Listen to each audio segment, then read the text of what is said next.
Good afternoon, friends. It is an honor and a comfort to be amongst all of you today. With all of the difficulties that Israel faces internally and externally, it's good to be in the company of those who share both my distress and my hopes for the Jewish state. May it be one that lives in peace with its neighbors and is dedicated to the care and the rights of all of its citizens. It's a well-known aspect of who we are as Jews. We argue, we discuss, we agree, we debate. It has been who we are since the very beginning, when Abraham argued with God about Sodom and Gomorrah. We saw it when Moses argued with God for the fate of the Israelites. We see it time and time again with Rabbis Hillel and Shammai. They often disagreed on the law and how it should be carried out. Yet while Rabbi Hillel generally won, we know it was a respectful debate, because Rabbi Shammai always stayed at the table. Our tradition has kept his perspective and has passed it down along with the accepted ruling, just as the Torah records Abraham's protest and Moses' arguments. These aspects of our tradition teach us how to be in conversation with each other. We may not agree, but our opinions are worth considering and remembering. When we have that kind of respect for each other, we can move forward together. But what we are seeing in the Israeli government today is an effort to shut down the voices and perspectives of those who don't agree, to leave no room for discussion.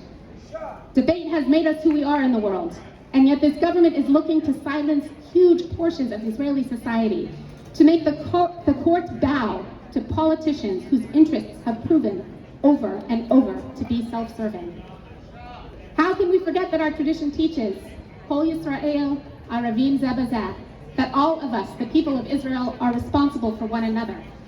How can we be responsible if we discard each other's needs and interests? I was fortunate to be a part of the Artsa delegation at the World Zionist Organization's Extraordinary Congress last month. The WZO, founded by Theodore Herzl, continues to be essential as it directs funds and influences policies. I was honored to go to represent Reform Judaism, and because I love Israel. Even with its challenges and frustrations, it is a place like no other in the world, and it is a part of who I am. My husband and I lived there during our first year of marriage. We lived there with our children during a 6-month sabbatical because we wanted them to have a personal relationship with Israel. And our son is now studying there as a first year at Tel Aviv University. WZO allots a number of its delegate seats to Zionist Jews who live in the diaspora, which recognizes that as a Jew, I have a stake in what happens in Israel. So I get to have a seat at the table and a voice in the priorities. What Israel does reflects on every Jew, no matter where we live. Israel's future is integral to the future of the Jewish people. Israel's future is my future too. As we deliberated with representatives sent from this government and the Jews from around the world who support them, they too tried to silence our voices, the voices of those who support progress, diversity, and pluralism within Judaism. Those factions attempted to keep us from voting because the proposed resolutions included things like urging the Israeli government to refrain from implementing their planned judicial overhaul, to support the ongoing recognition of non-Orthodox conversions that happen outside the state of Israel for the purpose of making aliyah, and to uplift the LGBTQ communities in Israel and around the world.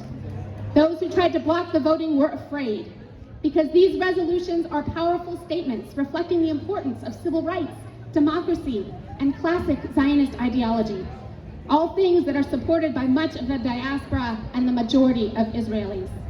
They were afraid that they wouldn't win, so they tried to block the voting, to silence and ignore us, but thanks to the strong leadership of our progressive factions, voting started today, and this morning I cast my vote for democracy, civil rights, and inclusion.